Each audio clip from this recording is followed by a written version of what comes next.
Hi, this is Coralla at CorallaFicklin.com, WelcomeNetwork.com, Welcome.com.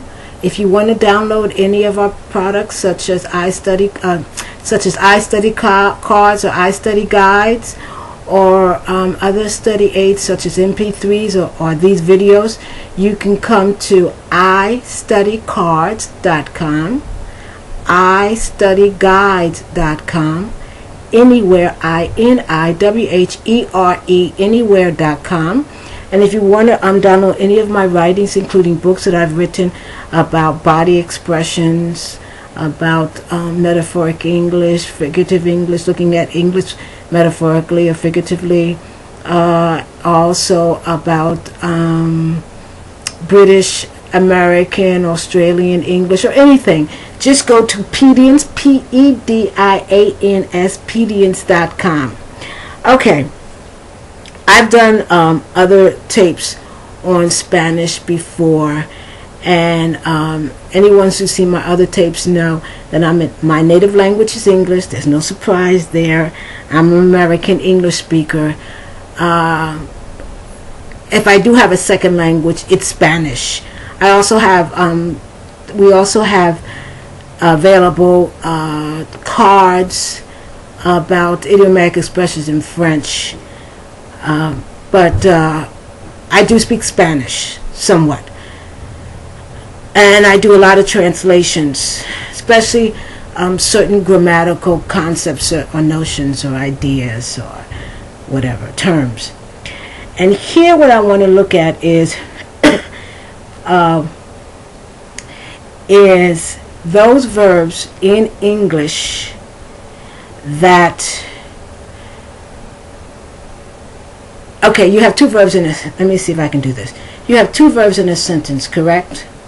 Now, we all know what form the first verb should be in, because the first verb has to agree with the subject.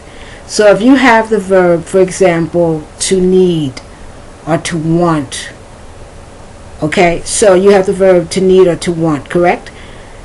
So let's say I need to talk to you. So that's a sentence.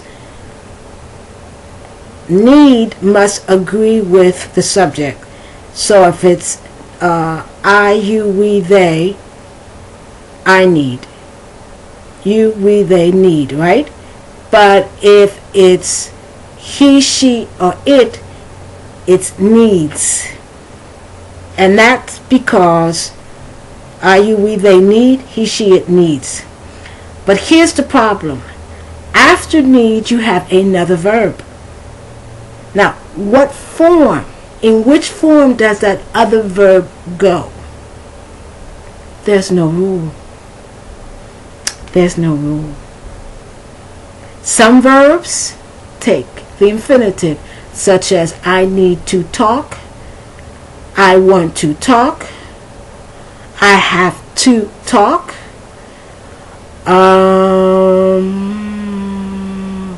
I love to talk. Some verbs take the simple form, that is just the verb form itself. So I can talk, not to talk. I must talk, not to talk. I must talk. There's no preposition there.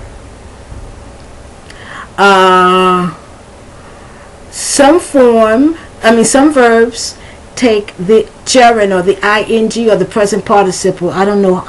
They call them different names depending on the grammar book. See, gerund to me has a very particular meaning, present participle, but I've seen the meaning just all over the place. So I'll just use gerund, present participle, or ing form. It's all the same thing.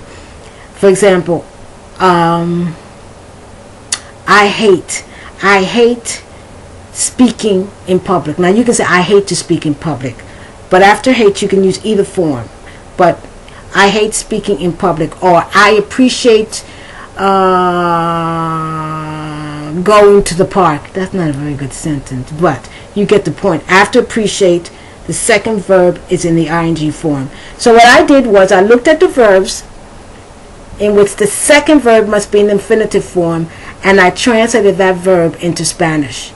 So if you're a Spanish speaker and you're trying to get a handle or a hold of this, these cards will help you. You can come to iStudy Cards, and then you can look for verbs, and under verbs you can look under Spanish translations, and then you can find those verbs, or at least some of the most important verbs. For example, the verb to need, that in Spanish is necesitar, and here's the sentence in English, but you're talking about the verb necesitar in Spanish.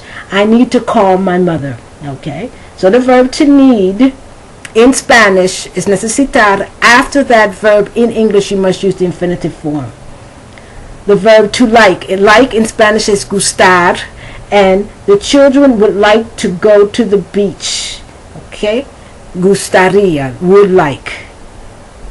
The verb to love, but love in the sense, in English when we use the verb to love, we use it a lot of times, and we don't always mean querer or amar.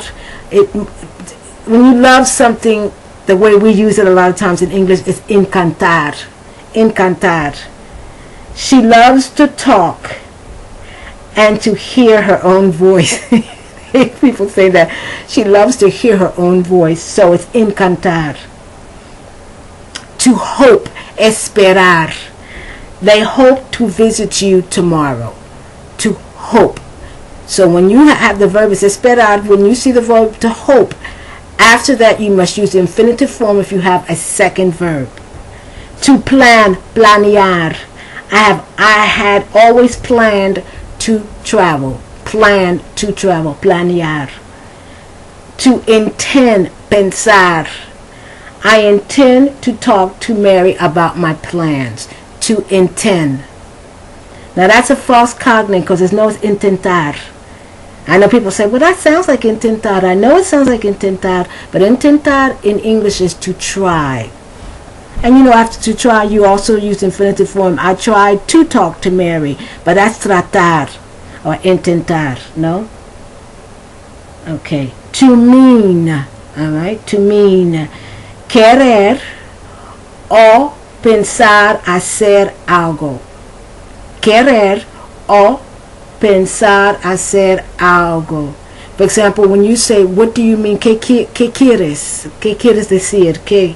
No te entiendo. ¿Qué quieres? Okay, ¿qué quieres decir tal cosa? Okay? So it's querer o pensar hacer algo. For example, Mary had meant to come yesterday. So after the verb to mean, if you have another verb, that verb must go into the infinitive form. So Mary had meant, okay, to come yesterday. Now that's in the past perfect tense. Had meant. Había querido. Okay. To mean, no tener la intención. No tener la intención. I did not mean to offend or insult you. See, no fue mi intención a insultarte, no? I did not mean to offend or to insult you.